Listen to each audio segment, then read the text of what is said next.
Hi everyone, and welcome back. It's Boone again. After like 3 or 4 months of not making a YouTube video, I've been wanting to. I just haven't really had. It's been a combination of not having the drive, not having the equipment, and not having a topic. But I've got all three right now, so I'm gonna go for it. As of tomorrow, I will be 1 year on estrogen, which is very exciting to me. It's not really something I'd ever thought I'd be able to say. And just hearing those words is kind of blowing my mind a little bit. Of course, I have had some time to process it before starting this video, but it has been quite a year, a roller coaster, overall high one, a positive one, and I wanted to journal my experiences being on estrogen for the year, both talking about the mental journey, how it's felt for me emotionally, as well as the physical changes I've noticed, and just sort of all of it, how it's come together and presented itself throughout the year. So yeah, I guess we'll just start with my coming out in 2015. It was the summer. It was August, I want to say, very late July, maybe early August. I came up very casually to my mom and my brother. They didn't, like, I don't know, it wasn't even really a coming out. I just sort of like mentioned that I wanted to be a girl or something. It was really kind of a weird thing. I wasn't good at using terms. I didn't really understand the term transgender for a long time. But I sort of realized that summer that, like, hey, this is a thing. I was getting more exposure to trans people. I was like, oh gosh, that's me. I think I'm a trans woman. I think I actually am a woman. And so I sort of slowly started to realize that was something I could actually be. I didn't have to be a guy for the rest of my life. I didn't have to pretend like that was just who I was. And yeah, I'm a dude. That's chill. And so after I had sort of had this little conversation with my mom, she showed me this TV show called I Am Jazz, which probably a lot of you have heard of, about Jazz Jennings, who's a trans girl. And she's been on estrogen since like before, like since, I don't know, like appropriate to cis person age to be on estrogen or whatever. Like she was on hormone blockers since she was 11, I'm pretty sure. And so I saw her and I was kind of curious about her and her transition. And my mom had explained like the HRT thing to me and that how she was on that. And it was so wild to me to know that was a thing that you could do, to know that was something that potentially I could do. It blew my mind. And it really left me thinking. Like, I'm pretty sure after I saw that first episode, I didn't really stop thinking about being on estrogen. It was always sort of in the back of my mind, like, wow, that is a possibility. I could suppress testosterone and stop those effects and get estrogen into my body and start having secondary female sex characteristics, or, secondary female sex characteristics as they're called, whatever. And so I didn't go on it. I didn't say that I wanted to. Like, I said to my mom, I think I expressed somehow that, like, yeah, that's kind of the dream. But it felt like a dream. Like, that was what it was. It didn't really feel like it could be a reality. And then I guess after some research and just thinking about it for like almost a year, I said to my mom eventually, like, hey, I know for sure that I want to do this. I want to go on estrogen. I want to start this process however we can. So it took quite a while. It wasn't until January of 2018, so last year. Since I decided I wanted definitively to go on estrogen, it was like a year and a half, longer than a year and a half, closer to 2 years, actually. But that process finally started for me. And so I would say the day I went on estrogen, it just sort of felt, there was like this immediate relief. Just to know that there was no testosterone. I had been on Lupron. That's the implant I have in my arm to block the hormones, my testosterone. There was no testosterone going on in my body, really. It was just all estrogen. I started on a very low dosage. I started on like 0.006 milligrams in transdermal estradiol patch form, which I'm not sure what it translates to in pill form, but the way it works in patch is like 0.06 is it's not as small as it seems, even though it is really small. It's like low for a cis woman. and then I doubled it, I think, within like a month or something. And then in March, I doubled it again. And then, so that was like the first dosage that was like sort of kind of standardish. It was still low. It was a very gradual process for me. I was supposed to up it again in May, but then due to some like emotional issues I was having, my mom and my therapist kind of decided like, hey, we should put this off for a couple months. And then so in July is when I upped it to 0.05 milligrams, which is, I think, close to like a milligram in pill form or something. So it's like a pretty standard like starter dosage. And then it would have been just in early December. Or sorry, no, July I upped it to, July I upped it to 0.0375, and then in October, or September, either September or October, then I upped it to 0.05, and then in December, early December, I just upped it to 0.075. So that's just to give you a little timeline, because it was pretty gradual. I started on lower dosages than most people do, but that's how it went for me. And so I wanted to just sort of explain how it felt emotionally for the first little while and how that developed, and then the physical changes I noticed as well. So the first thing that I noticed immediately was just a much more intense connection with my emotions, and I noticed that probably within the first couple of weeks. I cried a lot. There was some sad things going on, I remember, that made me really emotional, and I just sort of, like any event that could trigger an emotional reaction, sort of just brought it to the extreme. It intensified it and amplified it so that like everything was just sort of a lot. And I don't want to say this to scare people who are thinking of going on estrogen. It actually was kind of nice. Like, obviously there were things I was upset about, and that's why I was so emotional, but it felt nice to actually be able to like really feel the emotion. Because when I was testosterone dominant, it was more like I never cried. I didn't have an issue with the concept of crying. I just couldn't. And so the way I really handled emotions was a little bit more repressed and just sort of, I don't know, it's sort of hard to explain. And honestly, I have a hard time going back because it's so different now. But estrogen really let me feel it in a way that was what I think was healthier, because I like really let out my emotions through tears and just through thoughts. I felt more connected to myself and my feelings and my ideas. And so that didn't change. As soon as I started noticing that, it didn't go away. Over the next few months, I felt like a lot more intense feelings of friendship and love, and I could just gush more. And like everything was just kind of, it was easier to just step into my emotions in a more, it was physical. Well, it wasn't physical. I don't know. It's just, it was like I was really invested in them rather than them just being observable. Like they were more rooted in my very core. Like they were just more present, I guess, is what I'm trying to say. And I still notice that, and I'm really thankful for that. I would say that's definitely been a positive thing in my transition. And yeah. So kind of transitioning from emotional to physical, and as this does sort of relate to what I was just talking about, is I'm going to be talking about libido. So get ready for that sex drive stuff. When I was testosterone dominant, my libido was pretty constant. It was very visual, and it was very physical.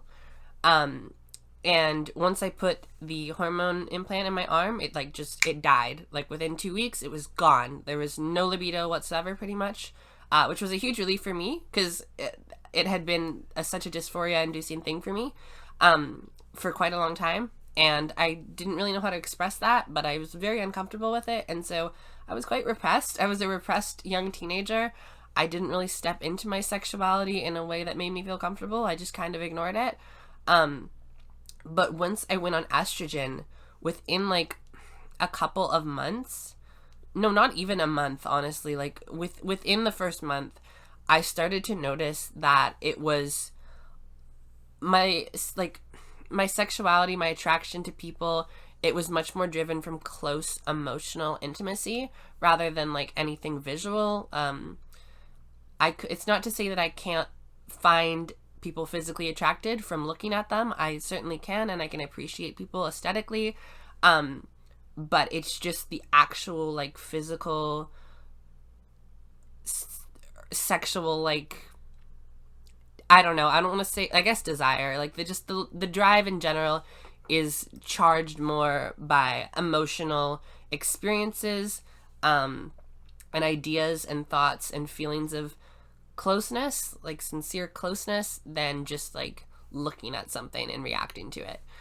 Which has been really cool because it's been a way for me to experience my libido in a way that isn't dysphoria inducing to me. Like, I actually can have positive experiences with it. And that's not to say that, like, I'm super comfortable with my body and with my sexuality. I still have a long way to go in that regard. But still, it's been better, and it's been a huge, huge improvement. And that's something I've noticed just kind of increasingly exist as my estrogen dosage has gone up and as I've been on it for longer. And that's mainly the emotional things. Like, I could talk about for quite a long time how, as the months went by and I started to really feel and see myself as a girl, that was like a beautiful thing, and that in itself made me cry and step into my emotions more and feel more myself. But honestly, that's probably a whole separate video on what it really felt like to transition. I want to keep on topic and talk about the physical changes that I noticed, and when and how and what that was like. So the first thing I probably noticed, and something you'll hear about a lot if you watch these kind of videos, is my skin and just my facial tissue and my belly and everything. It just kind of became a little bit softer. I probably noticed this within like 3 to 4 months. Just softer and smoother and maybe rounder, like just a little bit more what would traditionally be deemed as feminine. And I will post a picture or 2 or 3 or however many of me before estrogen without makeup, and then just me recently. I took some pictures like after I got out of the shower, so you can just see what my face looks like, because I personally see a difference. Estrogen does not change your skeleton. It's not going to make your bones shape differently. That requires surgery, but it does redistribute the muscle and fat in your body. So that's something I noticed. I found that my face is rounder and smoother and softer, and my skin in general is, and I can notice that, like, I can just be without makeup and be like, my face is pretty feminine, and it wasn't before. So yeah, that was something I noticed fairly quickly. It was one of the first things, probably the very first thing I noticed in terms of physical changes. The second thing I thought of and kind of considered was breast tissue growth. I didn't see it really for at least probably 5 months, but I could feel it. Like, I could feel it within probably the first month or two. The bulb or whatever they call it of the tissue, I could it kind of hurt. Not seriously, mostly just if I touched it, but I was like, oh, there's definitely something growing there. I could tell, which was very cool and exciting. And then, in the summer, I noticed that there was definitely more volume there. Things had developed. But I don't think I would have said, I have boobs until probably October. And that's kind of where I'm at now. And they're small, for sure. They may grow bigger. They may not. That's completely up to genetics. It's not up to my estrogen dosage. Time will tell. Because it's still kind of hasn't been that long considering how low my dosage was for a while. But I can, my camera here is making it anyway. But yeah, that and just noticing the shape of my body change has been something that took probably 6, 7, 8, 9 months. Really, in October was when I started to see the peak changes of just sort of my curviness, my overall shape, the width, the hips, waist, thighs, butt, chest, all that just is sort of curvier, rounder, and my figure in general just feels more traditionally feminine. Of course, women have all kinds of bodies, and I have broad shoulders, I've got a bigger head, there's all sorts of things, and I don't want to keep using the term traditionally feminine, because what even does that mean? But I think you understand, estrogen did basically what I expected it to and what I wanted to with the shape of my body. So that was really cool. And I feel like that's pretty much it. I am going to post a picture of me, all glammed up, and how that I took really recently, at the end of December, and then a picture of me trying to glam myself up right when I started estrogen. Obviously, my hair has changed. I got my ears pierced. I've done lots of little things that have not related to estrogen, but have just made me feel more myself and more feminine and been able to express myself more. And I think that really just sort of comes with time, and everyone has their own experiences. Everyone has different things that make them feel more themselves. Like, for example, I don't feel like I often dress what is deemed to be like stereotypically girly. I wear like tank tops and hoodies and like jeans, like ripped jeans and beanies and stuff. Like, I have kind of sort of like a tomboyish look a lot of the time. I also wear skirts and dresses and stuff. But there's just little things, like the way I do my hair, like putting one side behind my ear, wearing like, I don't know why, but like wearing longer hoodies and combat boots and stuff makes me feel really feminine. I think it's sort of just about doing things that make you feel like yourself. And then just consequently, you're going to step into your gender more from doing those things because you feel more genuine to who you are. That's how I've experienced it anyway. That's how I think about it. And that's kind of the note I wanted to end on for this video, was that, like, as time has gone on, obviously estrogen has been a huge part of this, like with how my face looks and things. It's changed physically, and I can go out without makeup and still feel confident as a girl, and I can like be in my home and be wearing a t-shirt and pajama pants and not have to, you know, glam myself up and still feel like, yeah, I'm a girl and I'm valid.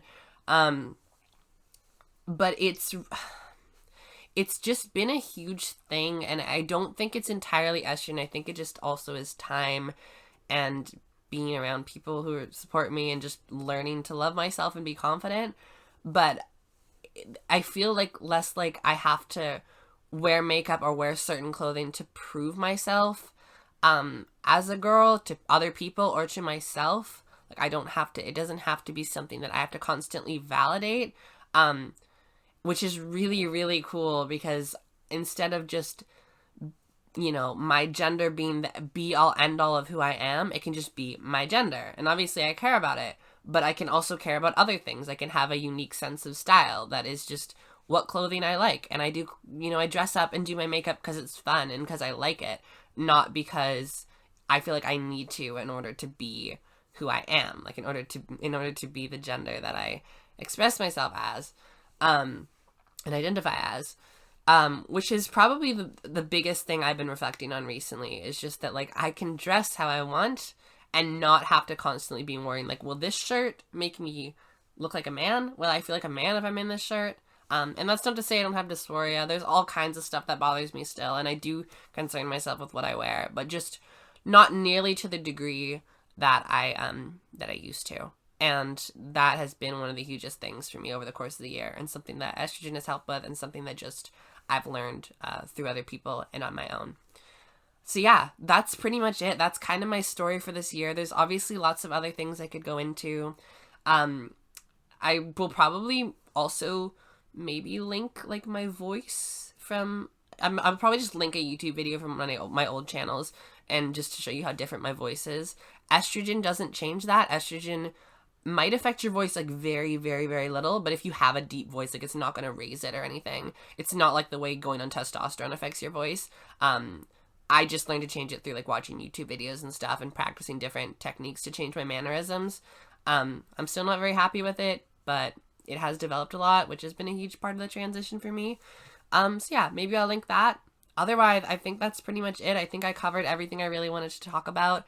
If you have any questions at all, please feel free to comment and I will respond.